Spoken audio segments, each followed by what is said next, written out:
Bonjour à tous, je suis ravie de vous accueillir ce matin pour parler d'impact washing. Je m'appelle Flavie Després, j'ai fondé un média qui s'appelle Care News et qui parle d'engagement tous les jours. On a une table ronde qui n'est pas ronde et nous allons essayer pendant 1h30 de survivre déjà à ces chaises de l'enfer sur lesquelles nous sommes vraiment installés de manière périlleuse, mais normalement tout ira bien. Et surtout, voilà, pour vous parler de financement, d'impact et du pendant plus négatif du sujet qui est l'impact washing et de comment faire. Je vous dis pas qu'on va y arriver en 1h30, mais on va essayer de s'approcher du sujet pour garantir l'intégralité de la chaîne de valeur. Voilà, donc si vous nous voyez tomber au bout de 45 minutes, c'est normal, c'est vraiment pas notre faute, mais je vous assure qu'on rit, mais c'est vraiment pas facile. Mais bon, c'est une rentrée joyeuse. Ah bah, formidable, on le fait à ma place. Non, voilà. Moi, je vous propose pour commencer, la salle est suffisamment petite pour qu'on puisse avoir, je l'espère, des interactions riches. Après, on ne voit pas tout le monde parce qu'en fait, on est en randonnion, donc n'hésitez pas si vous avez des réactions ou des questions à me faire de très grands signes, puisque nous sommes à la fois aveuglés et sans vision périphérique. Donc n'hésitez pas à lever la main si vous avez envie qu'on échange. Je crois qu'on est tous les 6 d'accord pour dire qu'on est là pour avoir un échange sincère et pour vous apprendre des choses ou du moins répondre à des interrogations. Donc vraiment, moi je souhaite des interactions. Donc on va commencer par se présenter. Donc moi, c'est chose faite. Je vous propose qu'on commence dans l'ordre Riwan. Donc vous êtes économiste à l'Institut Rousseau, mais alors qu'est-ce que l'Institut Rousseau ? Qu'est-ce que l'Institut Rousseau ? Donc, bonjour à tous, Riwan Driwish. Je suis économiste, comme le dit Flavie, à l'Institut Rousseau, qui est un think tank assez jeune, on a 2 ans, qui vise en gros le réinvestissement de l'idée républicaine pour la reconstruction écologique, démocratique, sociale de la France. Rien que ça, sous la présidence de Gaël Giraud. Sinon, pour ma part, moi je suis économiste de formation. J'ai bossé à l'Institut sur différents sujets liés à la planification écologique, la mise en œuvre de structures de défaisance climatique, par exemple, des sujets plus généraux liés au versement de la finance. Et on a, si je peux faire un peu de pub rapidement, on a publié un rapport en avril qui s'appelle 2% pour 2 degrés, où pour la première fois on quantifie de manière exhaustive le coût de la transition en France. Et donc on en est assez fiers, donc je vous invite à regarder cela. Par ailleurs, je suis administrateur au Pacte Finance Climat et j'ai aussi un job pour financer tout ça. Et je suis économiste chez 2 Degrees Investing Initiative, au nom duquel je ne parle pas aujourd'hui. Et très rapidement, donc, pourquoi je suis là, mes travaux liés à l'impact. J'ai notamment publié une note sur en gros, le sujet de l'incapacité des marchés financiers à contribuer à des transformations durables dans l'économie réelle. Une note avec l'Institut Rousseau dans une série de publications qui s'appelle La Grande Conversation de Terra Nova, que vous pouvez regarder aussi en ligne. Et dans mes travaux professionnels, j'ai aussi contribué à des analyses, notamment sur le marketing lié à l'impact. Voilà, c'est tout pour moi. Très complet. À qui tour ? Merci. Maud Sarna, vous dirigez Label Emmaüs, que tout le monde doit connaître en cette rentrée des classes. Emmaüs, oui. Label Emmaüs, c'est pas sûr. Donc moi, je suis directrice de Label Emmaüs. Donc c'est le prolongement en ligne du mouvement Emmaüs. Donc c'est une sorte de bric-à-brac géant que vous avez trouvé sur le web. Vous allez pouvoir acheter il y a un choix de 2 millions de produits à peu près d'occasion référencés. Donc comme dans un bric-à-brac Emmaüs, il y a de la mode, il y a de la déco, il y a des livres, il y a même de l'high-tech reconditionné, des ordinateurs, des smartphones. Donc effectivement, pas mal de choses indispensables pour la rentrée. En plus, en ce moment, on fait plein d'offres pour les étudiants. Moi aussi, je fais de la pub. Parce qu'il faut les soutenir quand même, particulièrement dans cette période. Et alors, tout ça, on ne le fait pas juste pour vendre des produits en ligne et gagner beaucoup d'argent. On le fait pour former des personnes qui sont très éloignées de l'emploi à des métiers d'aujourd'hui et de demain, des métiers du numérique, de la logistique. Des métiers qui embauchent pas mal. Et on le fait sous une forme coopérative. Voilà, donc tous les bénéfices sont réinvestis dans l'outil de travail. Pourquoi je suis là? Puisque l'impact, c'est mon carburant quotidien. Voilà, c'est ce qui me fait me lever le matin et adorer mon travail. Merci Maud. Pervenche Berès, vous avez un micro. Est-ce que vous voulez bien aussi vous présenter, s'il vous plaît? Bonjour à toutes et à tous. Donc Pervenche Berès, j'ai été 25 ans députée européenne. J'ai notamment présidé la Commission économique et monétaire où au moment où dans le débat législatif européen s'imposait un concept qui était celui des analyses ou des études d'impact, ce qui est peut-être la pierre créatrice de toute une ligne de philosophie qui nous amène aujourd'hui à ce débat sur l'impact washing. Je pense qu'il y a beaucoup de choses à dire et je me réjouis du débat qui nous amène. Mais aujourd'hui, je préside un think tank ou un centre de réflexion qui s'appelle l'AEFR, Association Europe Finance Régulation, qui mène 4 types d'activités, à la fois la production de debate papers pour essayer de bousculer certaines pensées et éviter que la place financière de Paris soit uniquement scrogneux, à râler contre la législation européenne, mais plutôt proactif pour essayer de trouver des options, des solutions aux problèmes qui se posent. Nous avons aussi des forums qui permettent aux acteurs membres de l'association, c'est-à-dire des régulateurs, des opérateurs et des académiques, des universitaires, de réfléchir à tel ou tel sujet. Nous avons un centre d'expertise qui produit des événements mensuels pour explorer telle ou telle question. Et enfin, nous avons une revue qui s'appelle la Revue d'économie financière, qui est un petit peu la couronne du paquet de mariage de cette association, qui est une très belle revue qui mélange à la fois ces différentes perspectives. Et évidemment, cette question d'articulation entre finance et développement durable, pour être bref autour du sujet d'aujourd'hui, est un sujet de préoccupation constant. Merci beaucoup. Imad Tabib, vous êtes directeur, je vais me tromper, directeur de la clientèle des particuliers. Je l'ai eu avec le slide. Est-ce que vous voulez bien vous présenter, expliquer aussi votre lien à l'impact et donc à l'impact washing? Oui, tout à fait. Directeur de la clientèle des particuliers au Crédit Coopératif. Faut quand même le. J'étais tellement concentrée sur votre titre que j'ai oublié l'essentiel. Et donc, oui, moi, ça fait 20 ans que je suis au Crédit Coopératif et que je travaille sur les sujets liés, alors initialement à la finance solidaire. Et donc, aujourd'hui, au financement à impact. Le Crédit Coopératif, c'est une banque française qui est très active dans le financement des entreprises de l'économie sociale et solidaire. Et donc c'est à ce titre qu'on a développé des produits financiers qui permettent finalement de collecter des fonds à destination de ces entreprises de l'économie sociale et solidaire pour financer leurs actions et leurs projets. Et donc c'est ce qui fait qu'on s'intéresse beaucoup à ces sujets-là.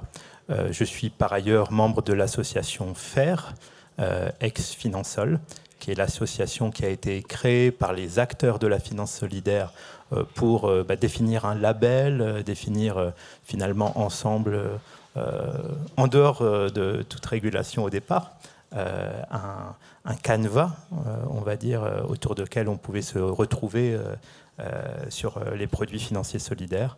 Et donc l'association Finansol est devenue l'association FAIR avec un passage de finance solidaire à finance à impact. Donc on a un nouveau challenge devant nous sur ce sujet-là. Merci beaucoup. Et Laurence, je vous laisse finir ce tour de table. Laurence Laplane. Alors, on ne voit pas la salle, donc pardon, parce que peut-être que vous trouvez qu'on ne vous regarde pas, mais on est très éblouis.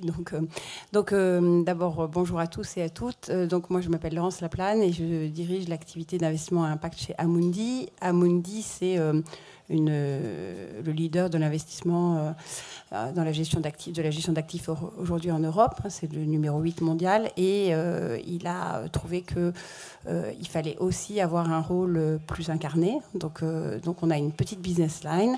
Amundi, c'est 2000 milliards sous gestion. Et on a une petite business line qui fait beaucoup de sens et qui gère 500 millions d'investissements dans l'économie sociale et solidaire avec un fonds phare Je pense qu'on y reviendra. Et évidemment, on est aussi membre d'un certain nombre d'associations professionnelles, dont Finance Solfer. Merci beaucoup. On va passer donc un peu moins d'une heure et demie ensemble. On va essayer de parler de la montée en puissance du terme d'impact et de son pendant, du coup, l'impact washing. On a un très gros sujet, vous l'aurez compris, vu la nature du panel sur la finance et les financements. On fera un tout petit détour sur l'éducation, la communication et l'information. C'est peut-être parce que je suis journaliste, c'est peut-être parce que je dirige un média, c'est peut-être parce que j'ai créé 3 podcasts dédiés à l'impact, mais il me semble important parce que, en plus, le savoir, c'est le pouvoir. Et on finira par... voilà, on essaiera de tous se poser autour de la régulation et de ce qu'il y a à mettre en place pour répondre à la promesse de cette table ronde. Laurence, je vous laisse du coup le micro que vous avez dans la main pour qu'on parle peut-être... Bon, il y a la montée en puissance de l'impact dont on pourra parler avec Imad, mais j'aimerais bien que vous nous aidiez à comprendre ce qu'on entend par l'ensemble de la chaîne de valeur et peut-être aussi qu'est-ce qu'on met exactement derrière impact et finance à impact. Oui, alors déjà peut-être Flavie, on va rappeler ce que c'est que l'impact, ou en tout cas les critères qui définissent l'impact et qui font... qui sont communs à tout le monde, je pense qu'on les partage autour de la table, c'est l'intention de contribuer à quelque chose ou l'additionnalité, c'est-à-dire l'additionnalité pour apporter quelque chose au bien commun, en fait, à la maison commune, à l'intérêt général, ça dépend comment on définit ce qu'on partage, en tout cas quelque chose qui va profiter au plus grand nombre.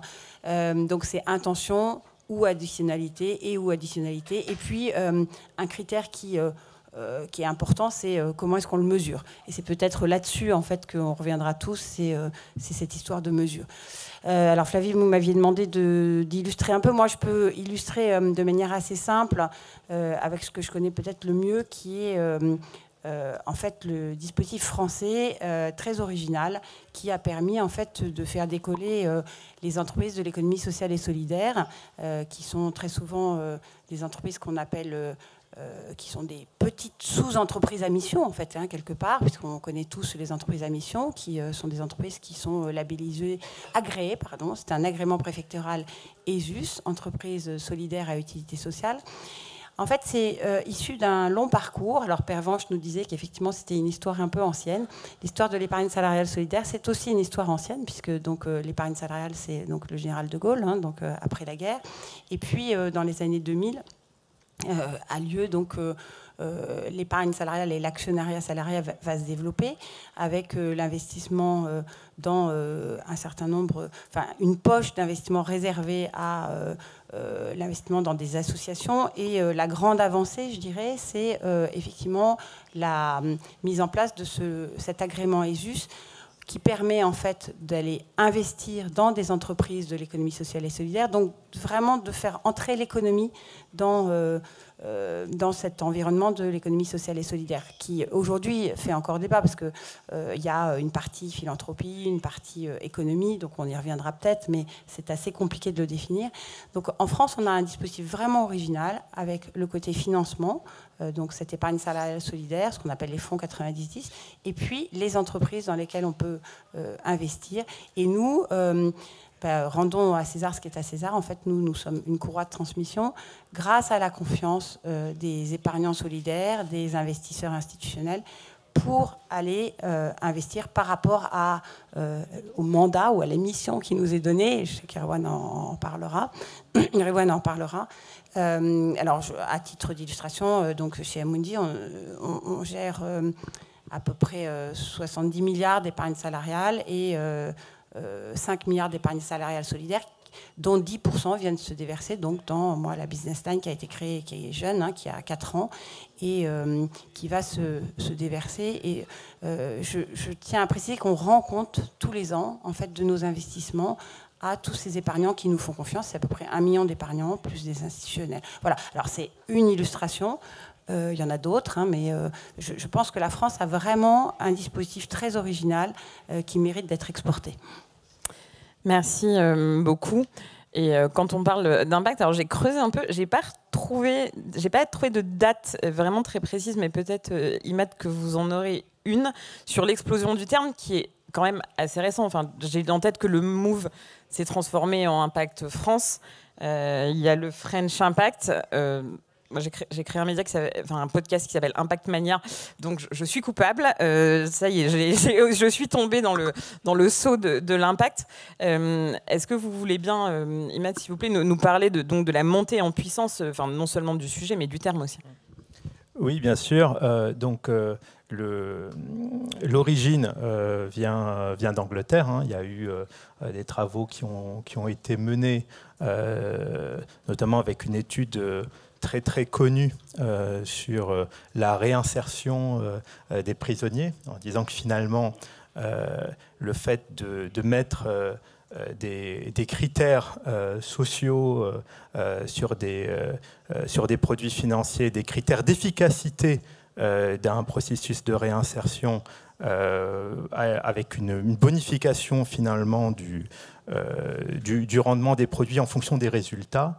Il y a eu cette étude qui a été menée qui a permis de démontrer finalement l'efficacité de ce type de dispositif. Alors avec toute une controverse qu'il y a eu derrière, notamment en France, pour dire finalement venir mettre des indicateurs de mesure de l'impact social par rapport au dispositif qu'on avait, nous, plutôt de subvention. Est-ce que c'était vraiment la bonne méthode? On ne va pas rentrer dans ce débat aujourd'hui.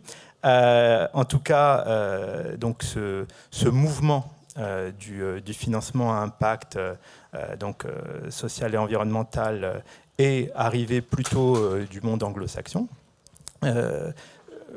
C'est quelque chose qui aujourd'hui fait consensus. Et on a vraiment eu un débat en interne en France, puisque nous, on avait beaucoup développé au niveau du secteur financier la finance solidaire, donc avec des produits de partage, des produits qui permettent de partager les intérêts sous forme de dons avec des associations, des fondations, des produits d'investissement solidaire investis en partie dans des entreprises d'économie sociale et solidaire. Et donc il y a eu vraiment ce passage qui a été voulu, qui a été assumé finalement de la finance solidaire à la finance à impact social, parce qu'on a considéré finalement que la finance solidaire était une sous-famille de la finance à impact social, et que c'était intéressant de rentrer dans cette logique plus large, plus européenne aussi. On n'allait pas rester dans un précaré français avec, on va dire, un modèle finalement dont on trouvait peu l'équivalent ailleurs. Donc du coup, effectivement, ça a généré derrière tout un phénomène de mode et la transformation d'un certain nombre d'acteurs qui étaient plutôt focalisés finance solidaire autour plutôt de la notion de finance à impact. Bon, c'est très bien, mais maintenant, le sujet, on avait construit un certain nombre de labels, de référentiels, de définitions, d'outils de mesure au niveau de la finance solidaire. Il faut qu'on réussisse à faire la même chose au niveau de la finance à impact et qu'on se retrouve sur des instruments, des outils de mesure communs. Pour moi, c'est ça le véritable enjeu. Très bien, vous avez 1h30, c'est parfait. Riwen, avec la montée en puissance de l'impact, il y a un pendant qui est l'impact washing que vous connaissez bien. Est-ce que vous voulez bien nous en dire quelques mots? Oui, avec plaisir. L'impact washing, du coup, j'ai contribué à une étude sur les fonds à dimension ESG français. On a fait ça l'année dernière. Expliquez ce que c'est ESG. Je suis pas ESG, on va pas faire un sondage, mais je suis pas sûr que. ESG pour environnement, social et gouvernance, les fonds qui ont une dimension extra-financière, disons, qui visent à atteindre d'autres objectifs. Des objectifs environnementaux, sociaux, de gouvernance, qui ne sont pas des objectifs financiers. Et donc sur cet univers de fonds français, on a analysé 700 fonds du coup à dimension ESG qui sont accessibles à des investisseurs particuliers comme vous et moi. Et il s'avère que 50% d'entre eux ont des allégations d'impact dans leur document marketing. Tout simplement, ils vont expliquer qu'investir 1 000 € dans tel fonds, ça permet de diminuer les émissions de tant de kilos de CO2. Ça permet, ou alors c'est équivalent à la réduction de X milliers de voitures en circulation, etc. Donc ce genre d'impact un peu ambitieuse quand même. Et qui sont en réalité imprécises, voire mensongères, voire illégales. Pour la raison suivante, c'est qu'en fait, ces fonds ESG sont actifs sur des marchés cotés, des marchés listés qui sont plutôt liquides. Il y a bien sûr un requisite de liquidité de ces fonds parce que ce sont des particuliers qui investissent dedans, donc ils ne peuvent pas être trop risqués. Et donc ces fonds ne font qu'acheter et vendre des actions, des obligations, des titres financiers sur les marchés financiers. Et donc de fait, le fait d'acheter une action, moi si demain je vais sur un marché financier, j'achète une action, je ne vais pas impacter le coût du capital des entreprises sous-jacentes. Ça n'aura absolument aucun impact sur la capacité de l'entreprise sous-jacente à mettre en place des investissements durables ou non, par exemple. Donc mon achat ne va pas disons, contribuer à baisser le coût du capital d'une entreprise verte et donc à contribuer à son développement. Et au contraire, la vente d'une action d'une entreprise brune, disons, ne va pas contribuer non plus à freiner, disons, le développement de cette entreprise. Et donc ces allégations d'impact sont tout à fait imprécises, voire illégales. Alors je ne suis pas juriste, donc je ne veux pas trop rentrer dans ce sujet-là, parce que c'est bien plus compliqué que ça. Mais il y a une directive européenne, l'Unfair Commercial Practices Directive, qui stipule, et je pense qu'il y a l'équivalent au niveau français, que tout claim d'impact, toute allégation marketing doit être prouvée, étayée avec des éléments les plus scientifiques possibles. Or là, en tout cas en première analyse, ces éléments scientifiques ne sont pas réunis.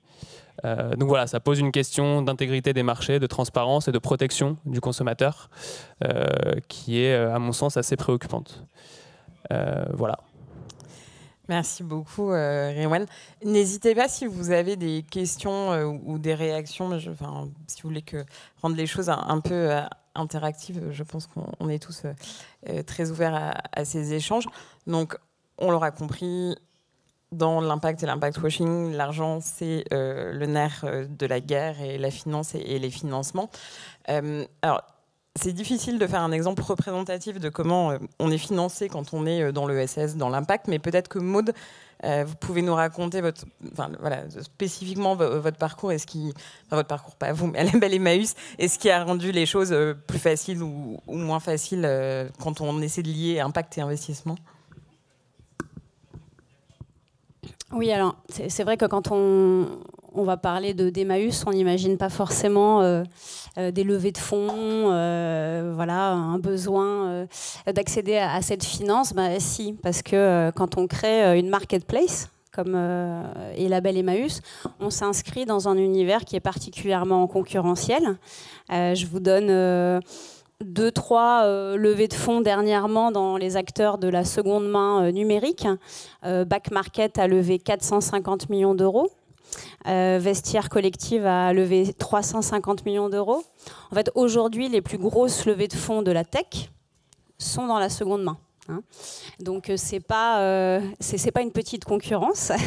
Alors même si c'est le sens de l'histoire et on peut tous se réjouir que désormais les grosses levées de fonds soient dans la seconde main. Ça c'est un autre sujet. Malgré tout, pour des acteurs historiques comme Emmaüs, qui vivent, il n'y a pas qu'Emmaüs, Secours Populaire, Secours Catholique, Croix-Rouge, etc., qui vivent du don matériel des Français et même en dehors de la France, qu'on va transformer en vente pour financer toute l'action sociale, toute l'action solidaire. C'est une menace réelle de disparition, tout simplement, puisque les gens vont plutôt vendre au lieu de donner, en pensant qu'ils vont avoir un impact parfois aussi très positif comme ça écologiquement, ce qui n'est pas forcément le cas. Donc, en gros, on se bat contre ce type de mastodonte, Enfin, 450 millions d'euros, c'est absolument gigantesque. Label Emmaüs, le ratio notre chiffre d'affaires aujourd'hui, après 6 ans d'existence, on est quasiment à 3 millions. Voilà. Et on a levé à peu près 2 millions d'euros en 3 ans, mais de façon très progressive en fait, parce que justement, on a tout un tas de barrières en termes de levée de fonds. Alors, vous pourriez aussi vous dire, oui, mais back market, ça n'a absolument rien à voir, c'est gigantesque, etc. Bah, je vous donne un petit ratio.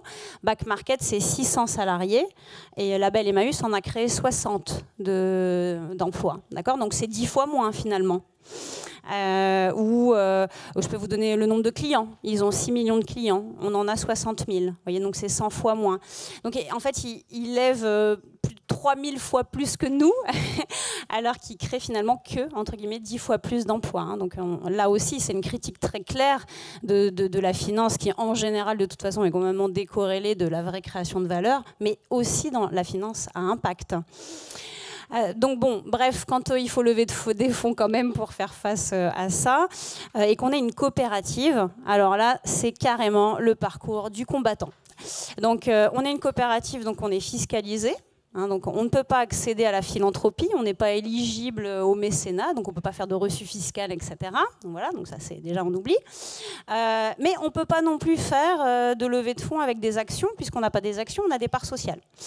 Les coopératives, c'est pas un petit sujet de l'ESS, hein. C'est quand même la plus grosse partie de l'ESS, les coopératives, en nombre voilà, d'emplois, etc. Donc, enfin bon, en tout cas, disons que moi, ce que j'aimerais mettre en avant, c'est qu'on est une coopérative de type SIC. Pour le coup, il n'y en a pas beaucoup. Il y en a environ 1000, un peu plus de 1000 désormais en France. Mais c'est un modèle extrêmement vertueux. On peut difficilement faire mieux quand même en termes d'impact que la SIC, parce que tout à l'heure, Laurence, vous parliez d'intention, dans l'impact. Là, une SIC, ce n'est pas une intention en fait, hein. C'est son objet social. Son objet social, c'est l'intérêt général. Nous, notre objet social, c'est lutter contre... servir premier le plus souffrant, donc c'est vraiment le chapeau de la lutte d'Emmaüs. Donc une entreprise, hein, parce qu'on est une entreprise commerciale, hein, une entreprise commerciale dont l'objet social, c'est servir premier le plus souffrant. Bon, là, en termes d'impact, quand même, on peut difficilement faire mieux. Et ben, ça va être, malgré tout, la forme statutaire aujourd'hui qui a le plus de mal dans le monde commercial à lever des fonds parce que ce sont des parts sociales et qu'il n'y a pas de valorisation du capital, qu'il n'y a pas de spéculation possible, qu'il n'y a pas de dividende en ce qui nous concerne, puisqu'on a pris en plus le parti de reverser tout dans l'outil de travail. Donc on va encore plus loin en plus dans cette notion de partage. Malgré tout, on a quand même réussi à lever un petit peu de fonds. Donc je peux donner un exemple, hein. Donc on va lever des fonds auprès de fonds d'investissement solidaires, donc INCO, notamment avec les fonds en lien avec Amundi, France Active, la plateforme de crowd equity Lita.co, et puis SFIN, le fonds d'investissement du crédit coopératif. Voilà, il y en a plein, hein, Mirova, etc., etc. Malheureusement, c'est une forme de financement pour nous qui est très coûteuse. C'est ce qu'on appelle des titres participatifs. Donc, c'est pas notre capital, alors, on dit que c'est pas de l'endettement, mais en fait, ça y ressemble quand même. Hein. La finance, finalement, classique le considère comme de l'endettement. Ça nous coûte quand même autour de 5% d'intérêt par an. Enfin, faut le dire, quoi, pour ceux qui veulent. C'est 5 à 7%, hein, parce qu'il y a une partie variable. Vous imaginez, c'est des taux quand même qui sont gigantesques. Et on ne peut pas accéder à de l'endettement classique bancaire qui, jusqu'à présent, n'était pas très élevé, hein, en dessous des 2%, parce qu'on va nous considérer comme trop endettés. Voilà. Donc on ne peut pas avoir de taux d'intérêt classique comme un acteur économique classique va l'avoir à 1,5-2% actuellement. Et on ne peut se retourner que vers ce type de fonds qui sont très coûteux. Voilà, donc il y a un vrai problème, franchement. Et ça, c'est pour les coopératives, mais c'est pour les associations aussi. Hein. Et juste pour terminer sur voilà, ce lien entre finance et impact du point de vue Label et Emmaüs, vous l'avez évoqué rapidement, mais puisqu'on parle d'impact washing, il y a la levée, mais il y a aussi le consommateur, le citoyen. Est-ce que pour vous, il y a une véritable menace en fait sur le discours ? Donc là, on parle de seconde main, mais on pourrait parler de beaucoup d'autres sujets impact très rapidement, parce que vous l'avez évoqué, mais enfin, sans vouloir détruire l'un de vos concurrents. Mais... Oui, voilà. Moi, mon objectif, franchement, je préfère Back Market à Amazon. Hein.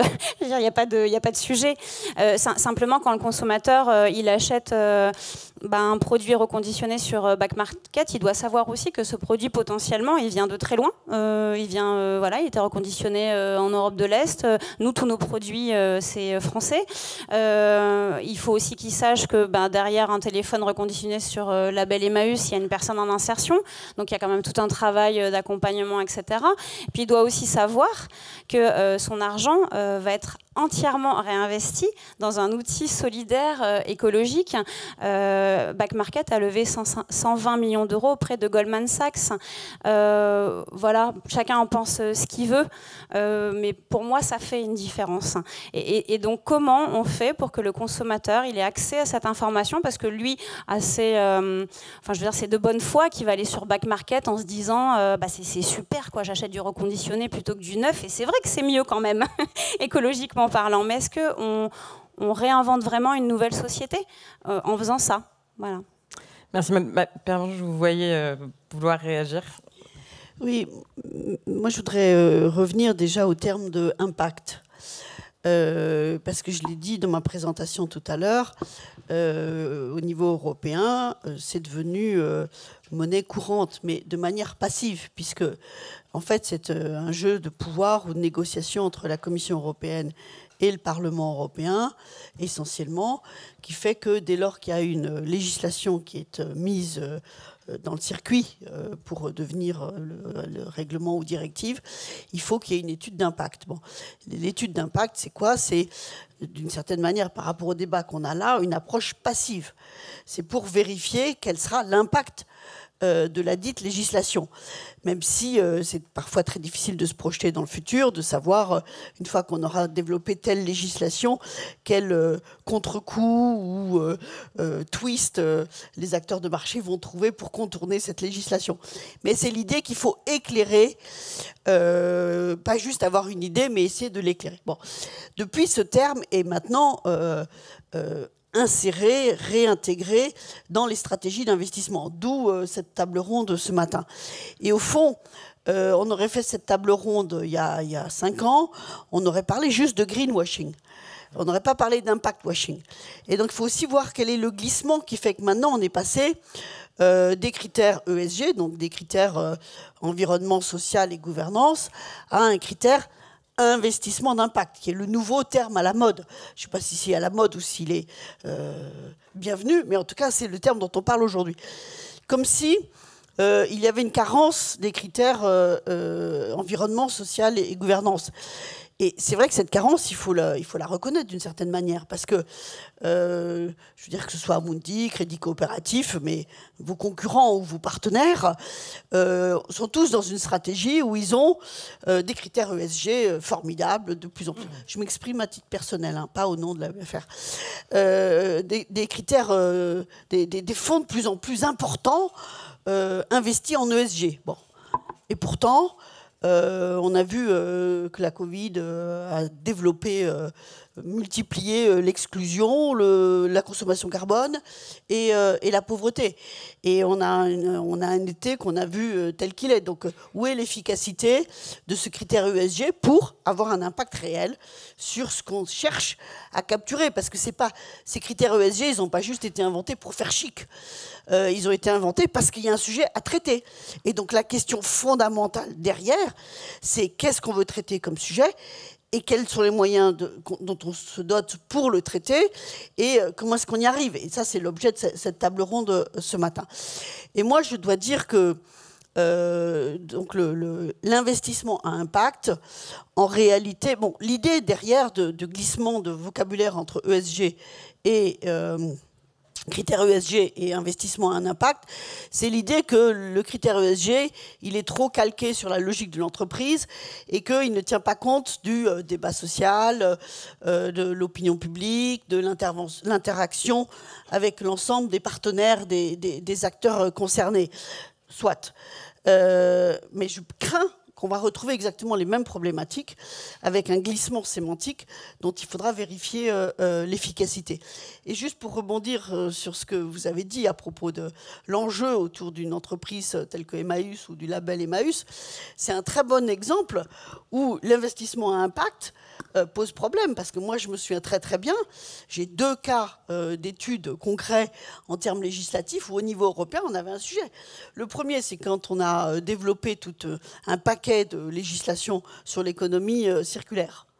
L'économie circulaire, ça veut dire quoi? Ça veut dire favoriser Black Market et les autres, sauf que derrière, c'est diminuer la matière première disponible pour des modèles plus vertueux, type Emmaüs, avec à la fois la question de la matière première et de la mobilisation d'une population en réinsertion. Et ça, dans le débat, c'était Emmaüs contre Vinci et les autres. Hein. C'était vraiment le pot de fer contre le pot de terre. C'est un débat très difficile. Et de la même manière, quand on parle du statut coopératif, très souvent, quand on parle de la forme des sociétés, la coopérative, elle n'est pas en haut du panier. C'est pas elle qui fait la définition du modèle. Donc la prise en compte de modèles, entre guillemets, plus vertueux dans leur forme sociétale, c'est parfois aussi un élément difficile à faire valoir. Merci beaucoup, Pervenche. Laurence, j'imagine que vous avez des réactions à avoir, et je veux bien aussi que vous expliquiez et votre point de vue sur aussi ces bailleurs, ces financeurs.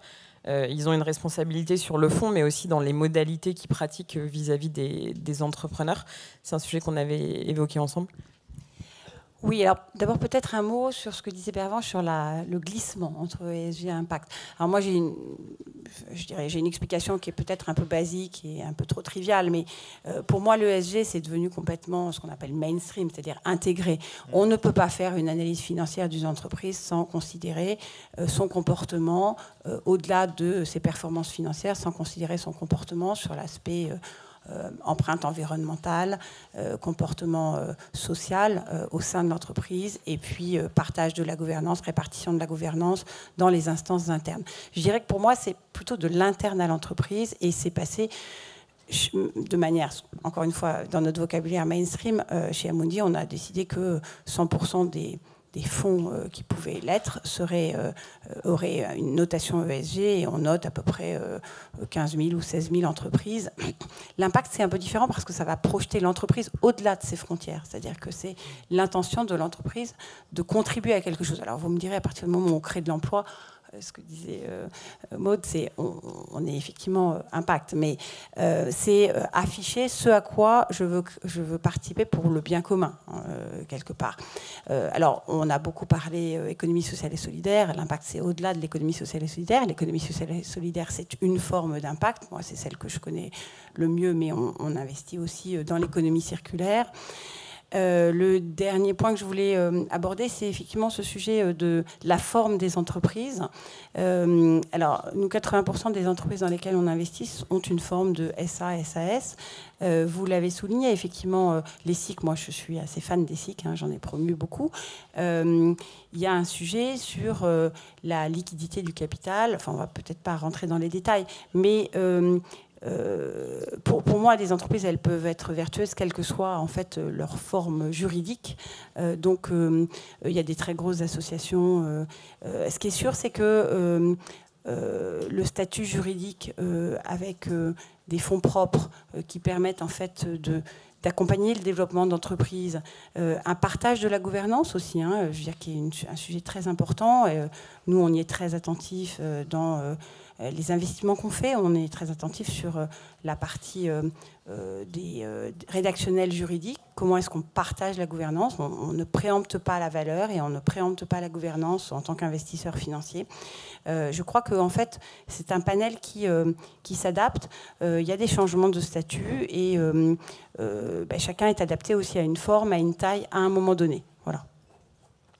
Merci beaucoup. Et Iman, je vais vous donner la parole sur un sujet qu'on avait évoqué le lien entre la finance et l'impact, c'est aussi sa mesure et ce qu'on y met comme critère et ce qu'on décide, parce que bon, il paraît qu'il n'y a pas de meilleure mesure d'impact que la sienne, mais du coup, comment est-ce qu'on fait pour comparer 1 million de mesures d'impact différentes? Oui, alors là, on touche vraiment pour moi un point, enfin pas que pour moi d'ailleurs, on touche un point crucial concernant le financement à impact, c'est la mesure d'impact. On l'a dit tout à l'heure dans la définition, hein, dans les critères de la finance à impact, il y a l'intentionnalité, l'additionnalité et la mesure. Donc sans mesure, pas d'impact démontrable. La problématique, et vous l'avez dit, c'est qu'aujourd'hui, il y a différentes méthodes de mesure d'impact qui sont plus ou moins développées, plus ou moins approfondies, plus ou moins contestées ou contestables. Hein. Riwan est intervenu tout à l'heure pour dire il y a certains financements impact où franchement l'impact en lui-même est discutable. Donc pour moi, ça c'est un vrai sujet. Et c'est un sujet qui n'est pas simple à traiter. Parce qu'on peut construire des outils de mesure ultra élaborés qui visent à vraiment regarder, éliminer tous les effets induits, vraiment regarder l'additionnalité de l'investissement, toutes choses égales par ailleurs. Il y a des universitaires qui ont travaillé sur ces sujets-là. Le problème, c'est qu'à un moment donné, plus on va sur un modèle de mesure d'impact, on va dire élaboré et académiquement pur, plus c'est coûteux. Et à un moment donné, l'investisseur à impact, son intention, c'est d'avoir un impact plus que de mesurer l'impact. Si la mesure d'impact est plus coûteuse que l'action impactante, à un moment donné, il y a un problème. Donc aujourd'hui, je pense que c'est une question qui est complexe. D'un côté, si on y va trop vite, si on est dans des méthodes de mesure à l'emporte-pièce, réalisées par le management de l'entreprise qui réalise l'investissement, vite fait, et sans regarder, on va dire, en s'appropriant finalement des impacts qui ne sont pas directement ceux de l'investissement qu'on a réalisé, là, on peut être accusé, et à juste titre, d'impact washing. Si on part sur des modèles, on va dire, académiques ultra compliqués qui fonctionnent bien dans le cadre d'un article universitaire, là va se poser la question du financement de cette mesure d'impact et du caractère opérationnel quand on veut le déployer à grande échelle. Donc moi, je n'ai pas de réponse parfaite à cette question-là, mais pour moi, il y a un équilibre à trouver, il y a un consensus à trouver, parce qu'aujourd'hui, le consensus n'est pas encore là et chacun y va un peu de sa méthode. Merci Imed. Mais est-ce qu'il n'y a pas aussi, il y a le coût de la mesure d'impact, il y a le temps, et du coup je mets ma petite casquette entrepreneuriale, mais est-ce qu'il n'y a pas aussi que, comme le dit Maud, et je pense qu'on n'a pas à rougir de la taille qu'on fait, mais que comme c'est un secteur qui en fait n'a pas du tout la même puissance financière, économique, en fait nos mesures d'impact, elles font pas très glamour, mais non, mais il faut dire les choses. En fait, moi, c'est un secteur que je connais bien. Ça fait 8 ans que je vais à la rencontre des entrepreneurs sociaux et impact maintenant. Et voilà, et je vois bien que pour avoir des chiffres, c'est quand même très très compliqué, mais parce qu'en fait, je pense qu'ils ont l'impression qu'en disant leurs chiffres, ils vont perdre un degré de sexy, de marketing, alors qu'en fait, c'est juste que c'est normal. Maud, est-ce que c'est quelque chose, par exemple, au sein d'Impact France ou dans les différents militantismes que vous avez qui se ressent, du coup, cette mesure d'impact nécessaire, mais qui est aussi un ennemi quelque part, ou un danger, je ne sais pas comment on dit, une limite? Oui, bah, effectivement, c'est pas simple, aussi bien pour des questions d'argent que de temps, que de nombre de personnes qu'on peut avoir dans les équipes, etc., hein, de faire remonter toutes les données. Bon, nous, c'est vrai qu'on a eu une chance dès le début. On a eu un financeur, une fondation, qui a associé son apport à une mesure d'impact qui a été financée. Hein. Donc ça a été formidable parce que on a été accompagné par un cabinet spécialisé, Kimso, dans l'évaluation d'impact. Et parce que c'est vrai que c'est complexe en fait. Hein. Il suffit pas de faire une réunion d'une heure. Tiens, on va analyser ça. Non, avec Kimso, on a fait de nombreux ateliers, mêlant toutes les parties prenantes, les compagnons Emmaüs qui, au bout de la chaîne, font tout ce travail de mise en ligne des produits. Voilà, quelles sont toutes les compétences qu'ils vont développer. Donc c'est très qualitatif. C'est pas quelque chose qui peut se mesurer si facilement. Et en allant aussi jusqu'à demander, aux clients leur perception, comment on peut être différent par rapport à un site e-commerce classique, etc., etc. Donc ça a mis des mois à mettre en place une grille de 50 indicateurs pour ne serait-ce que l'impact social. Et puis après, pour l'impact environnemental, c'est vrai qu'à la limite, on est un petit peu plus outillé. Ce serait pas mal qu'il y ait un peu plus de recherche sur l'impact social, franchement, parce que c'est vrai que sur l'impact environnemental, à minima, il y a quand même, par exemple, nous on est passé par l'association Bilan Carbone, qui a tout un tas de matrices, et donc qui nous a formés sur ces matrices, et voilà, donc il y a des bases en fait, mais c'est vrai que sur le social, on part un peu souvent de zéro. Donc maintenant, nous, on fait tourner nos matrices, nos indicateurs chaque année, et c'est devenu une philosophie qui nous aide dans notre pilotage d'activité, dans la recherche de fonds, évidemment, dans la communication. En fait, une fois que c'est en place, c'est magique, à vrai dire, puisqu'on peut l'utiliser pour beaucoup de choses, aussi pour, bien sûr, la cohésion d'équipe vers un objectif. C'est pas parce qu'on travaille dans l'impact que tout le monde peut aussi avoir conscience de ce pourquoi il est là. Hein, donc c'est très important d'avoir ces indicateurs. Mais c'est vrai qu'il manque des financements pour la mise en place de l'évaluation. Peut-être que ça devrait être des volets de financement. Quand des financeurs à impact viennent sur une structure, il devrait avoir un volet obligatoire de financement, de mise en place d'évaluation, ou accéder à des lignes de financement spécifiques pour ça, avec aussi l'État qui devrait soutenir, je pense. Et puis, mais pas que la mise en place. Hein. C'est vrai que c'est un poste à temps plein. Moi, j'ai un poste à temps plein dans mon équipe, 60 salariés, dont 20 en insertion, sur la mesure d'impact. Hein.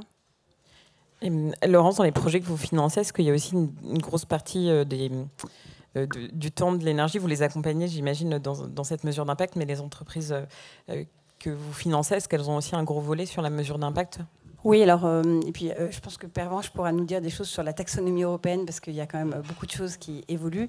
Nous avons, alors on accompagne des entreprises, hein, donc ça revient au sujet dont on parlait tout à l'heure, c'est-à-dire qu'en fait, il faut qu'elles génèrent un impact avéré et qui va croître avec le temps, et qu'elles aient un business économique rentable. Pourquoi? Parce que ce business économique, en fait, il assure la pérennité de l'entreprise.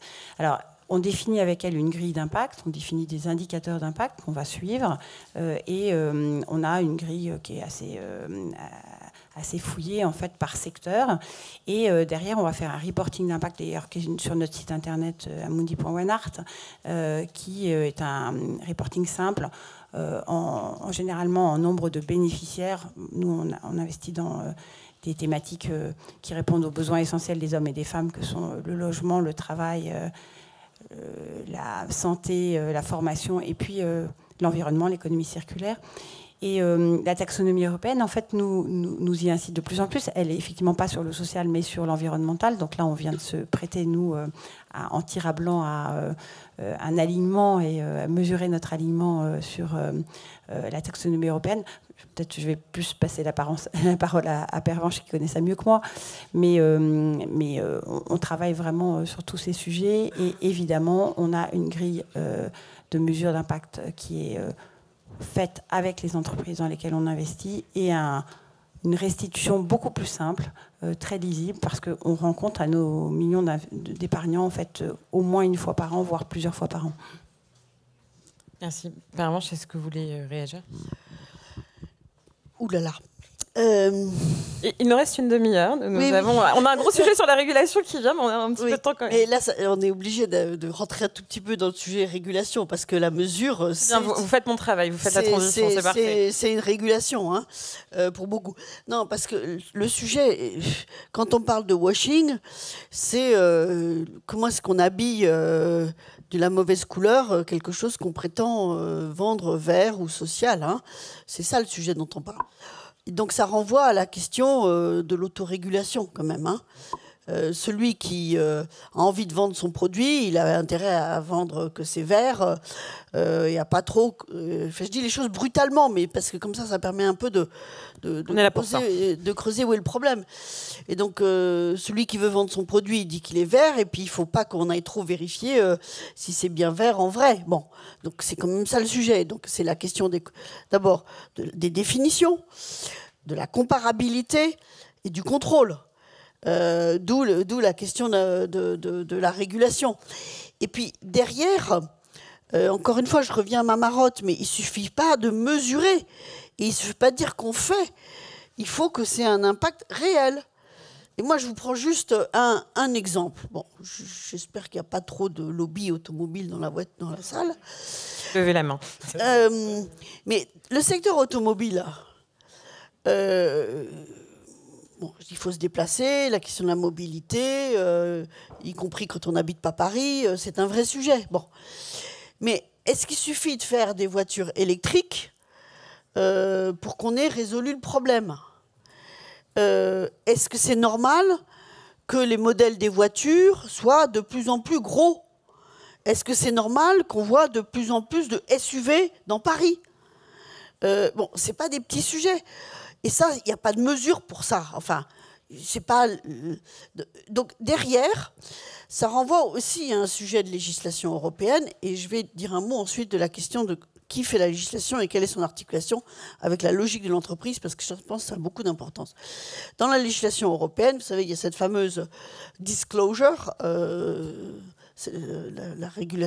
directive sur le disclosure, donc sur la transparence de l'information de l'entreprise. Et il y a un énorme débat autour de ce qu'est l'article 8, qui dit qu'une entreprise respecte des critères ESG, et l'article 9 qui dit que l'entreprise a une stratégie pour modifier, développer une stratégie pour aller vers du durable. Et donc, elle a plus une stratégie qui correspondrait à un investissement d'impact. Corrigez-moi si vous n'êtes pas d'accord sur l'interprétation, parce que ça fait partie du débat. Mais vous voyez bien que autour de ce débat-là, comment est-ce que vous allez le mesurer? Qui va le mesurer? Comment vous allez le contrôler? C'est un débat majeur. Et il y a un texte qui vient d'être élaboré, qui s'appelle CSRD, dans le bon jargon européen, qui porte sur le développement du reporting, donc des comptes rendus d'entreprise, des rapports annuels d'entreprise sur le non financier. Et un des points d'achoppement de la négociation, c'est de savoir qui contrôle.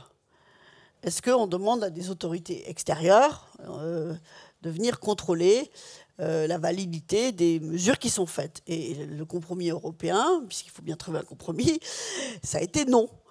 Donc on est renvoyé quand même à une logique un tout petit peu d'autorégulation. Et quand on veut faire de la comparabilité, eh ben, on a un sujet. Mais ce n'est pas des sujets faciles. Parce que comment est-ce que vous allez définir une norme qui serait valable pour tout le monde et qui permettrait vraiment de comparer?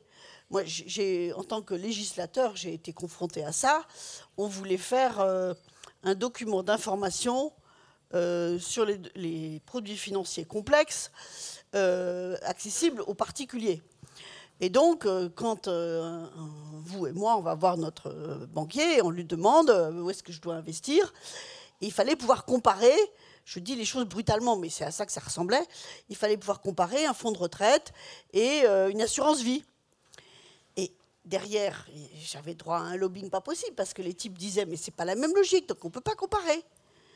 Et donc, au fond, on n'a pas de produit bien simple pour comparer.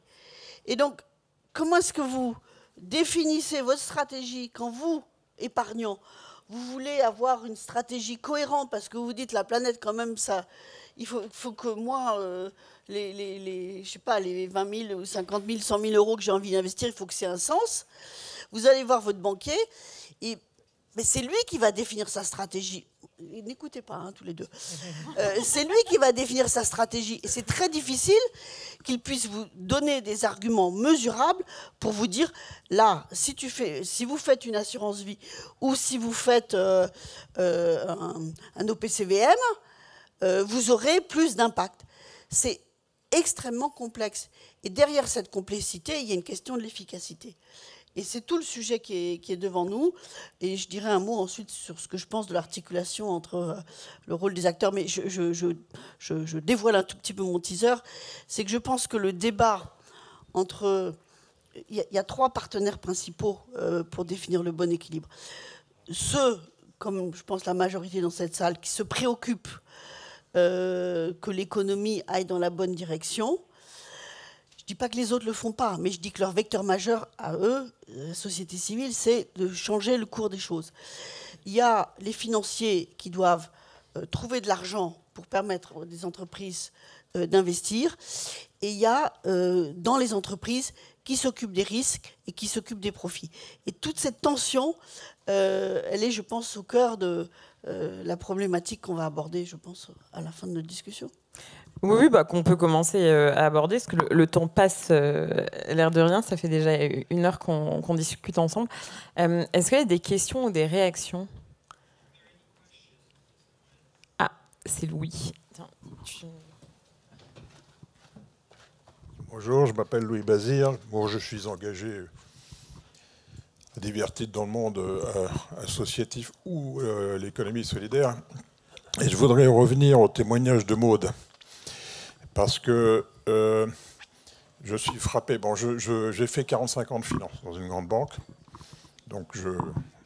Et quelque part, ce qui me frappe, c'est quand on parle de finance solidaire, en fait, d'abord, il y a beaucoup de difficultés à lever des fonds, notamment des fonds propres. Il y a un problème de reconnaissance des...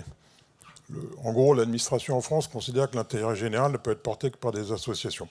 Quand on soit une SCOP, quand on est une entreprise solidaire, on est dans une espèce de triangle à Bercy. Il y a quand même ESUS qui a changé un peu ça. Ouais, bon, oui et non, parce que quand on fait des dons en ESUS, on ne peut pas le défiscaliser, alors que... Enfin, non, il y a un vrai sujet. Il y a des avantages. Et si vous voulez, le marché est tout petit. Quand on parle de impact bonds, très bien, mais ils sont portés par les arrangeurs. Il n'y a pas de marché derrière. Quand on parle de fonds solidaires, enfin, je suis désolé, je mets un peu les pieds dans le plat, mais je pense que quand on parle de ces fonds regorgent de liquidités, faute de pouvoir trouver des supports qui soient à la fois rassurants pour le souscripteur, parce qu'il ne s'agit pas d'aller griller l'argent de la personne qui nous confie des fonds, enfin, voilà, et en même temps viser l'impact. Et je crois qu'aujourd'hui, un des sujets, je crois que vous l'avez abordé, c'est que c'est un peu une tarte à la crème, d'accord? Et je pense qu'on devrait consacrer aujourd'hui l'essentiel de nos énergies sur des points de normes, au lieu de discuter c'est-à-dire, au fond, c'est quoi et elle ne peut pas être unique suivant quand on fait de la microfinance, on ne fait pas la même chose que quand on est chez... Et Dieu sait si... Oui, vous avez encore la France engagée avec vous, vous avez Emmaüs, donc imaginez les autres. Donc, moi, je pense que le vrai sujet aujourd'hui est de se mettre à travailler vraiment sérieusement sur des aspects normatifs qui puissent inspirer la confiance et qui ne soient pas des usines à gaz pour le monde associatif. Voilà mon témoignage pour avoir largement trempé et continuer à tremper dans ces sujets-là. Merci, Louis. On reprendra des réactions ou des questions. Voilà, on va lancer. Ça va être... Je suis désolée, Riwen, vous faites le... Cela dit, ça doit vous dégourdir les jambes parce qu'on commence à... Comme on est très très haut perché... Pardon, sur la mesure... Est-ce que vous pouvez vous présenter, parce que vous ne vous rendez pas compte, mais il fait 40 degrés et on est très aveuglés, donc je vous devine. Donc Jessica Souriau, depuis très récemment Removal Carbon, qui est un des partenaires de l'événement. Je me rappelle pour avoir participé au groupe de travail sur la mesure d'impact de France Invest Impact, qu'il y avait un projet de mesure d'impact et de référentiel officiel, entre guillemets, projet soutenu notamment par la chef de cabinet sur l'impact au niveau du gouvernement. Est-ce qu'on sait où ça en est? Alors, qui était dans les petits papiers d'Olivia Grégoire Je n'étais pas spécialement dans les petits papiers, mais avec le mouvement Impact France, il y avait pas mal de liens sur ce qu'on appelle l'impact score, hein, qui est quelque chose développé par le mouvement Impact France, qui peut servir de base, en tout cas, pour établir un référentiel tous ensemble. Voilà, bon, c'est... Non. C'est déjà ça. Les gens ont changé, vous savez, hein, donc voilà, on reprend pas les mêmes et on recommence, quoi. Ok, merci. Je vais peut-être, je voudrais pas vous décevoir quand même, mais quelque part, moi je suis moins pressée que vous sur toutes ces régulations. D'abord, on en a quand même beaucoup, hein, Pervenche est bien placé pour le dire. On a effectivement l'article 6, 8, 9, on a la taxonomie pour l'instant environnementale, mais qui va devenir sociale. Donc on a beaucoup de choses qui nous incitent à réfléchir. Moi, il me semble qu'il y a un point qu'il faut rappeler, c'est que, et bien sûr, hein, vous avez raison de dire c'est encore trop petit, c'est encore trop confidentiel, il faut absolument avancer. Alors moi, je suis plutôt d'un naturel optimisme. Le Fonds Amundi Financier de Solidarité, il a triplé en 3 ans. On a vraiment la confiance... Aujourd'hui, on a quand même 1 million d'épargnants solidaires et je pense que ça ne se sait pas assez. Enfin, c'est eux les véritables innovateurs. Hein, c'est eux qui nous font confiance. Je crois que l'impact, il faut rappeler que l'impact a intégré un quatrième acteur dans la chaîne, dans l'alignement en fait, des intérêts. On a effectivement l'entreprise, les salariés, les investisseurs, et on a rajouté en fait les bénéficiaires, ou le bénéficiaire, ou enfin globalement. Et c'est ça qu'apporte l'impact. Et on est un peu, malgré tout, et effectivement ça a une histoire, après bon, on ne rentre pas dans l'histoire des batailles de normes, notamment avec les Américains qui n'ont pas tellement pris le tournant de l'ISR, mais qui du coup appellent tout impact, enfin voilà. Mais cette quatrième acteur qui est intégré dans l'alignement de la chaîne de valeur, je pense que c'est assez récent. On se cherche un peu, on avance.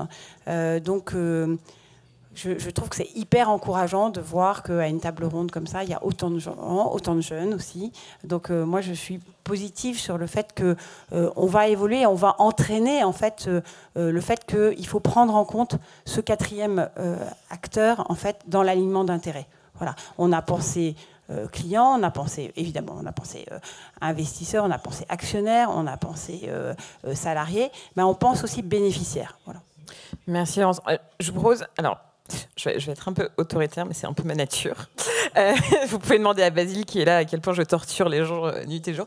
Moi je vous propose de prendre une réaction et ensuite de repartir sur la question de la régulation avec Riwan qui a un postulat assez fort et ensuite on reprendra toutes les questions parce que j'ai peur qu'on se mette à aborder des points qu'on va éventuellement aborder après, donc je suis désolée d'être contrariante mais j'ai promis qu'on libérait en plus la salle à l'heure, mais cela dit il y a un couloir où on pourra tous échanger tous les 100 que je sais pas combien nous sommes. Donc si cette question passe sur la régulation, c'est pas maintenant, c'est ça? Je propose peut-être que... Ouais, mais en fait, il y en a beaucoup. Donc, je sais pas si c'est des réactions directes, peut-être mieux qu'on les fasse tout de suite, si c'est pas trop long. Oui, voilà, disons que si c'est pas pour ouvrir notre... Une réaction directe. Oui. Ouais. Venant le bac d'Orange, justement, je me posais la question de la part des investisseurs, puisque quand on investit dans une entreprise, on investit dans de futurs bénéficiaires, et quand on parle de mesures, a priori, nous, on fait de la mesure d'impact. On mesure avant, après, bien après. Et donc, comment, en tant qu'investisseur, vous faites c'est pas de la mesure si le projet n'est pas encore financé, c'est plutôt de l'évaluation, de l'estimation. Comment vous faites la part des choses? Enfin, ça repose la question de tout à l'heure avec des promesses d'impact qui sont fausses. Ah oui, sinon ça c'est une bonne idée. Prenons toutes les questions, comme ça nous ferons des réponses groupées. Je vous écoute. C'était peut-être une réaction-question. Marianne Langlais du collectif des associations citoyennes. On est effectivement un collectif qui vient critiquer assez fortement la notion d'investissement à impact social en France. Je pense qu'on a un modèle à défendre de finance solidaire, que l'investissement à impact social nous vient directement du monde anglo-saxon et fait entrer la grande finance dans le monde du social. Et on voit l'usine à gaz que ça provoque avec la question de la mesure d'impact social auquel on n'arrive pas à donner une réponse. Et je voudrais savoir où en est la taxonomie au niveau européen. Donc je pense qu'on a peut-être un très fort jeu à jouer là en défendant le modèle français de la finance solidaire et de ne pas s'engager dans ce monde-là. Voilà. Merci. Alors attendez, alors moi j'ai des beaucoup plus petites jambes que Riwan, donc je vais aller beaucoup moins vite. Merci beaucoup, Madeleine Fauché de la Fondation Énergie pour le Monde. J'avais juste, je voudrais collecter un peu vos avis sur. Moi, je voulais revenir sur le terme de impact washing. Nous, en tant que fondation, donc on lève des fonds pour nos projets. On a beaucoup de mal parce qu'on sait qu'il y a, il y a des entreprises qui veulent investir, avoir de l'impact, faire du don en RSE ou voilà, soutenir des projets sociaux. Nous, on a du mal parce que, et je pense que ça rejoint ce que vous disiez un petit peu sur les SUV électriques. En fait, c'est ça, c'est le problème pour moi, c'est qu'il existe à la fois, on peut avoir un label impact positif et en même temps continuer à faire des investissements qui n'ont aucun sens. Et donc, en fait, ce qui nous pose problème à nous, c'est que au sein de la même entreprise, il y a une schizophrénie, il y a une branche qui est tout à fait intéressée d'avoir de l'impact positif et peut-être de renoncer à certains investissements ou retour sur investissement, mais ça cohabite avec, c'est une hydre à deux têtes, ça cohabite avec une branche qui continue à faire de l'ancien monde, en fait, de l'ancien business. Donc, pour les fondations comme nous, choisir des partenaires, c'est très compliqué parce qu'on en a qui veulent avoir des impacts et qui veulent nous financer. Et en même temps, on s'associe avec, du coup, des noms qui parallèlement continuent à faire des choses avec lesquelles on n'est pas d'accord. Donc je voulais avoir un peu votre avis sur cette... comment on fait, peut-être en termes de régulation, peut-être que c'est ça la solution, mais comment on fait pour être sûr que les acteurs avec lesquels on s'associe, ils sont totalement blancs, ou en tout cas ils sont vraiment alignés, quoi. Je pense que c'est un sujet qui va devoir attendre quelques années, mais si vous voulez, après on parlera, parce que j'avais beaucoup discuté de ça avec Make Sense sur le choix de leurs partenaires, et ils avaient un postulat que je trouvais intéressant, donc je vous raconterai après, parce que je ne suis pas là pour raconter ma vie ou celle des autres, d'ailleurs. Ah, il y a encore une question, et après, je vais... Merci. Déborah Keragel, je travaille à HEC Paris et je suis avec les étudiants. C'est surtout pour Maud et Imad. Qu'est-ce qui bloque pour vous, les consommateurs aujourd'hui, à choisir Back Market plutôt que Emmaüs et BNP plutôt que Crédit Coopératif? Est-ce que c'est une question de com? Est-ce que c'est une question de services proposés? Est-ce que vous avez des idées?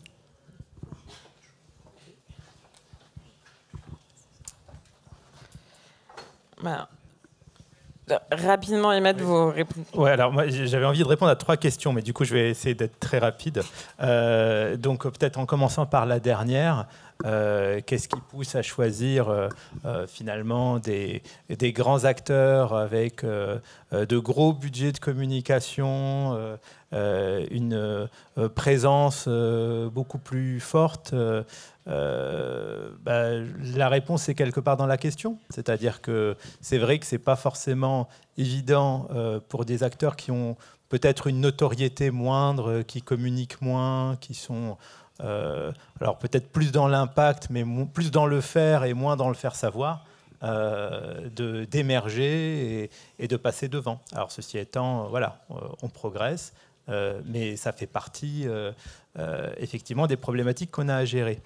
Pour répondre à la question de comment on fait a priori pour mesurer un impact qui est constaté a posteriori. Alors nous, on s'était vraiment posé cette question, on a lancé des pré-impacts donc qu'on a lancé il y a 2 ans, et en fait on définit a priori avec nos clients les indicateurs d'impact qui sont pertinents pour leurs activités, et en fait, ce qui est prévu dans le contrat de prêt, c'est de dire à partir du moment où ces indicateurs d'impact sont atteints, 2 ans après, selon la méthodologie qu'on a définie, eh bien, le taux du prêt diminue. Voilà. Donc ça, c'est une solution. Il y en a d'autres, hein, mais effectivement, il y a cette problématique-là de définir a priori des critères qui vont être mesurés a posteriori.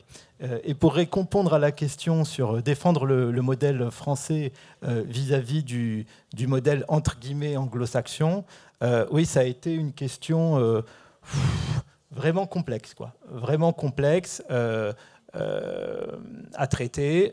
Après, voilà, à un moment donné, en tout cas dans la structure FAIR où j'étais, il y a eu ce choix-là de dire s'accrocher à un modèle finance solidaire qu'on était finalement le seul à pratiquer à ce niveau-là, en tout cas au niveau européen. On perdait en visibilité. Il y avait la problématique aussi de l'accès au financement européen. Et donc le choix a été fait d'avoir cette approche de dire, bon, puisque le débat européen se place sur ce terrain-là, on y va en essayant de défendre à l'intérieur de la finance à impact le modèle français. Et pas laisser ça complètement aux anglo-saxons. Mais c'est un sujet complexe. C'est un sujet complexe et c'est un débat politique compliqué. Merci Imad. Alors on va venir à ce point de régulation. Il nous reste un quart d'heure. Du coup, moi, je vous propose qu'on laisse la parole à Riwan pour vous expliquer sur votre sujet spécifique, vos recherches et votre point de vue.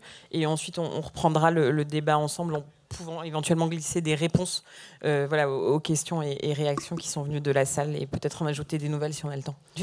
Pardon, je voulais juste vous répondre qu'en fait, on finance des entreprises et pas des projets. Donc, en fait, c'est quand même assez substantiellement différent. Voilà. Mais après, je répondrai aux autres questions.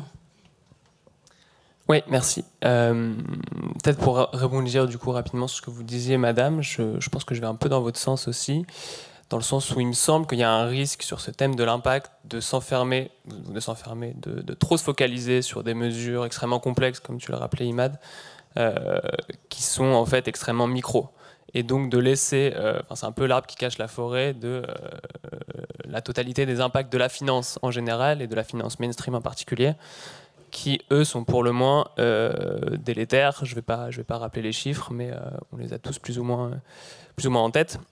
Et donc, en fait, moi, mon postulat, c'est que ces narratifs sur l'impact d'acteurs mainstream, notamment, se développent beaucoup, parce qu'en fait, c'est le cache-sexe de pratiques financières tout à fait délétères par ailleurs, et que du coup, ces questions d'impact, disons que si on veut régler la question de l'impact washing, peut-être qu'il faut aussi s'intéresser à comment est-ce qu'on enlève le besoin des acteurs financiers mainstream de faire de l'impact washing, en fait. Et donc, comment on rend la finance structurellement en mesure de contribuer à des changements durables, positifs, etc., écologiques dans l'économie réelle.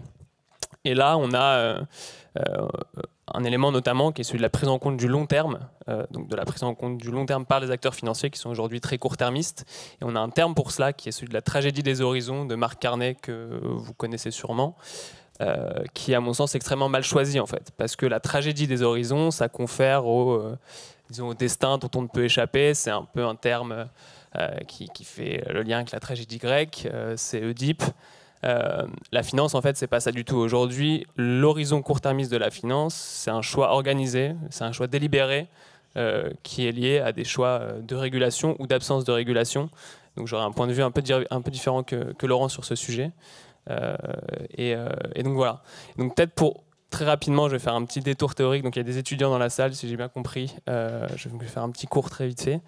Mais en gros, pourquoi est-ce qu'on a des marchés si court-termistes aujourd'hui, des marchés financiers, les marchés financiers mainstream, disons. Prenons pour postulat qu'il y a deux types d'investisseurs sur les marchés, les investisseurs spéculatifs qui visent à faire des plus-values sur les actions qu'ils achètent, donc à la revente. Ils veulent essayer de se faire de l'argent de cette manière-là. Et les investisseurs de long terme, qui sont eux des investisseurs fondamentaux, qui achètent des actions, des obligations pour les garder en portefeuille jusqu'à échéance. En fait, la part relative de ces deux types d'investisseurs, elle est fonction de la liquidité des marchés financiers. Pour faire une plus-value à la revente, il faut pouvoir tirer parti du mouvement des prix des actifs et donc pouvoir revendre son action, son obligation assez facilement. Et donc plus on a des marchés liquides, plus on a des marchés court-termistes. Plus on a des marchés court-termistes, plus on a des marchés du coup autoréférencés qui sont assez désencastrés de la sphère réelle. Et en fait, cette liquidité, cette extrême liquidité sur les marchés, elle est organisée à travers la libéralisation qu'on a mis en œuvre depuis les années 70. Tout simplement parce que libéraliser les marchés financiers, ça baisse les coûts de transaction, ça facilite l'échange et donc ça facilite cette logique court-termiste sur les marchés financiers. Donc j'ai un petit graphe ici, j'aurais voulu l'afficher, mais je m'y suis pris trop tard. Merci. Un petit graphe du coup qui prend un peu le contre-pied de ce que tu disais, Laurence, mais en gros, ce que ça montre, c'est qu'on a extrêmement libéralisé nos marchés financiers depuis les années 80-70. Je vous apprends rien a priori, mais le mouvement est quand même assez impressionnant.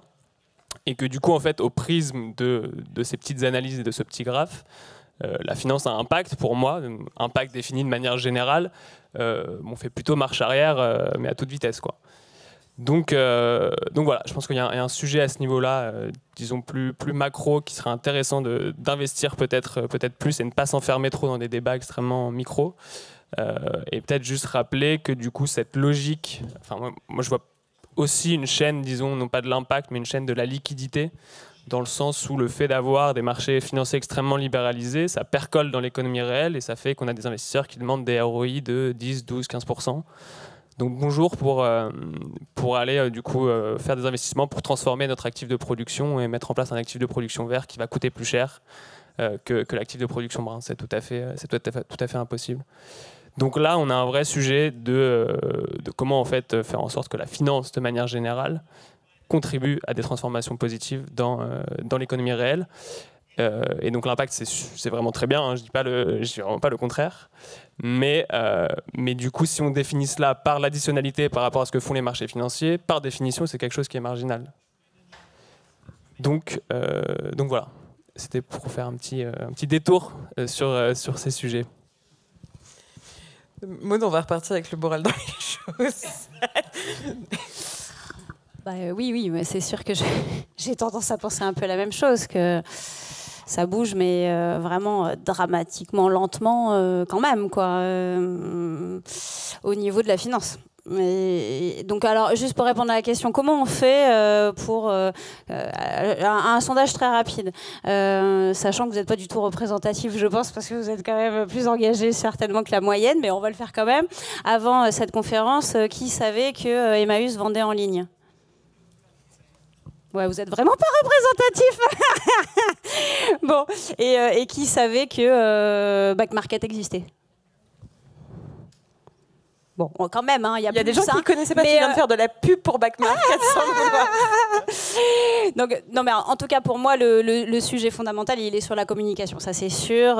Qui, dans le grand public, a pu ne pas savoir que cette plateforme existait quand, en tout cas à Paris, tous les métros, tous les bus, etc. Non, mais ça coûte un fric monstrueux. Hein. C'est notre budget communication annuel Label Emmaüs, 40 000 €. Ouais. D'accord ? Un quart de bus. Non, mais on n'a même pas un tout petit encart RATP. Voilà. Donc, bon, alors certainement qu'ils sont très forts, ils ont un super service client, etc. Mais je vous invite à tenter l'expérience sur notre site. Vous verrez, on n'est pas si mal que ça. Donc, pour moi, c'est ça le sujet. Donc, c'est pour ça que moi, j'ai aussi beaucoup de prises de parole sur l'accès aux médias à minima publics. Pour l'impact, pour l'ESS, pour tout ce qui est bon pour notre planète, la société. Comment ça se fait qu'on n'a pas encore à minima dans les médias publics des encarts prévus parce qu'on en commence à entendre Radio France, voilà, des prises de position comme ça, mais c'est tout petit, ça va bénéficier à vraiment une ou deux structures rapidement. La plupart du temps, moi, quand j'ai du pro bono, c'est les invendus des invendus, quoi. Il n'y a personne qui les voit, ces encarts. C'est ça la réalité. Donc la communication avec la finance, c'est le nerf de la guerre. Et après, moi je crois beaucoup aussi à entre guillemets la désintermédiation, enfin qu'on arrive à accéder beaucoup plus directement à l'épargnant, au consommateur, au citoyen, à l'étudiant, voilà, qui veut s'engager. Donc j'espère que la finance va continuer à évoluer, à permettre de plus en plus aux épargnants d'aller mettre de l'argent voilà, sur des sujets à impact. Hein. Aujourd'hui, c'est 90-10, je rappelle quand même. Hein. D'accord, et donc il reste quand même encore 90% qui ne va pas directement au développement durable, etc., dans ces livrets. C'est quand même un petit sujet, il me semble. Donc du coup, moi je crois avec la coopérative qu'il y a des barrières réelles pour avoir de la finance classique, mais ça permet d'aller parler directement au citoyen en lui disant tu veux faire quelque chose de ton épargne, tu viens dans notre capital, c'est une personne, une voix, tu pèses autant que n'importe qui dans voilà, la chaîne de valeur de Label Emmaüs, et il y a quand même une déduction fiscale, il y a quand même des choses qui existent, même s'il n'y a pas de la capitalisation. Et donc là, l'État peut aussi faire quelque chose, évidemment. Il peut rendre beaucoup plus attractifs ces placements directement de l'épargnant dans le capital de structure. Mais sur l'information, on va atteindre bientôt la fin de cette session, mais je suis complètement d'accord. Mais pourquoi est-ce que les gens préfèrent regarder des chaînes d'infos en continu où le summum de la RSE, c'est du shampoing solide avec des bêtises annonnées? Pourtant, je suis pour la théorie des petits pas, mais... Et voilà, et en fait, même dans le secteur, mais tout le monde préférera 1000 fois avoir une publication ou une vue sur un truc qui est hyper glamour. Mais est-ce qu'on est peu de médias indépendants et on essaie de faire notre boulot correctement? On ne dépend pas d'annonceurs. Parce qu'en fait, il y a un moment, les prises de parole, elles viennent aussi de la liberté qu'on a, qui apporte de l'info sur le sujet. Honnêtement, puisqu'on peut se plaindre sur cette table ronde, on n'est pas hyper soutenu. Faire journaliste aujourd'hui, c'est un métier qui vraiment, on a toujours l'impression d'être vendu. De toute façon, vous dites du bien, vous êtes vendu, vous dites du mal, vous êtes méchant. Donc comme ça, c'est résolu. En fait, voilà, c'est génial. Et voilà, et sur l'information, c'est hyper important. Et il faut effectivement une régulation publicitaire, mais je vais vous dire, même médiatique. Tant que tout ça sera gangréné par des publics rédactionnels qui disent pas leur nom, et qu'on ira mettre des pièces dans un système qui n'est pas bon pour vos cerveaux et pour le mien, parce que moi je suis un peu un pigeon, moi quand je vois un truc je le crois aussi. Enfin bref, pardon pour cette envolée, mais vraiment je pense qu'il y a un vrai sujet sur l'info, la mesure, et c'est pas des tonnes de labels, parce qu'on pourrait faire une conf d'1 heure et demie sur le label washing, c'est pas non plus des tonnes de mesures d'impact. J'ai rien contre, hein, j'ai des projets comme on fait des tops des entrepreneurs, enfin voilà, des structures à impact, donc je vais pas cracher dessus, mais il y a un vrai sujet qui est quand même plus large, et en fait on est en train de se battre avec nos petits doigts, nos petits bras comme ça, mais effectivement je pense qu'il y a un sujet de régulation à ce niveau-là aussi. Pardon, Laurence, alors qu'en fait, pour de vrai, j'avais l'intention de vous donner la parole pour que vous répondiez aux questions. Oui, je voulais répondre aux questions. Alors, effectivement, on ne finance pas des projets, mais des entreprises. Et dans la documentation juridique, on insère, non pas tant des clauses financières, d'ailleurs, et je vous ai parlé de notre souci de partager la gouvernance, partager la création de valeur, mais on insère des clauses relatives à l'impact dans la durée, à la création d'impact. Donc, voilà. Pour la question qui avait été posée sur le modèle français, moi je suis une fan du modèle français, hein, je le dis, dans les instances européennes, en fait je pense qu'on devrait le promouvoir. Maintenant c'est pas le seul vecteur d'impact, mais en tout cas cette spécificité française elle est quand même incroyable, et il y a des pays qui s'y intéressent, hein. Nous on avait conseillé le gouvernement autrichien qui voulait regarder. Et puis sur la partie communication, alors nous chez Amundi on a décidé de ne pas communiquer en fait sur cette partie notamment économie sociale et solidaire. Moi j'ai pas de budget de communication, donc c'est aussi simple que ça. Moi il me semble qu'il y a quelque chose qui est important dont on n'a pas parlé, c'est aussi de donner des ordres de grandeur, en fait, des études. Il y a une étude qui, moi, me tient beaucoup à cœur, qui malheureusement a quasiment 20 ans maintenant, qui est une étude anglaise, qui disait, voilà, quand on investit dans la rénovation, 1 euro dans la rénovation énergétique, c'est une étude qui a été publiée par ATD Quart Monde, hein, il me semble que la Fondation Abbé Pierre, enfin l'un des deux, quand on investit 1 euro dans la rénovation énergétique, c'est 42 centimes de dépenses de santé en moins pour le gouvernement. Bon, cette étude, elle n'a pas été actualisée. En France, on n'a quasiment pas d'études. Moi, j'ai essayé d'embarquer des gens sur des études. Là, je fais peut-être appel à HEC, hein, notamment. Les données dans la durée de ce que génère l'impact, c'est vraiment quelque chose sur lequel il faudrait travailler. Voilà. Merci Laurence. Alors, il est 44. Du coup, Pervenche, je vous laisse le micro et après on va devoir quitter la salle, mais on pourra sans doute continuer les échanges voilà, dans le couloir. Merci. Moi, je voudrais rebondir sur ce que vient de dire Laurence Laplane, parce que j'avais envie de vous parler d'une étude qui a 20 ans, qui a été faite par des Britanniques, qui s'appelle The Spirit Level, Why Equality Matters, et qui montre, chiffres à l'appui, que des sociétés égalitaires sont des sociétés plus efficaces.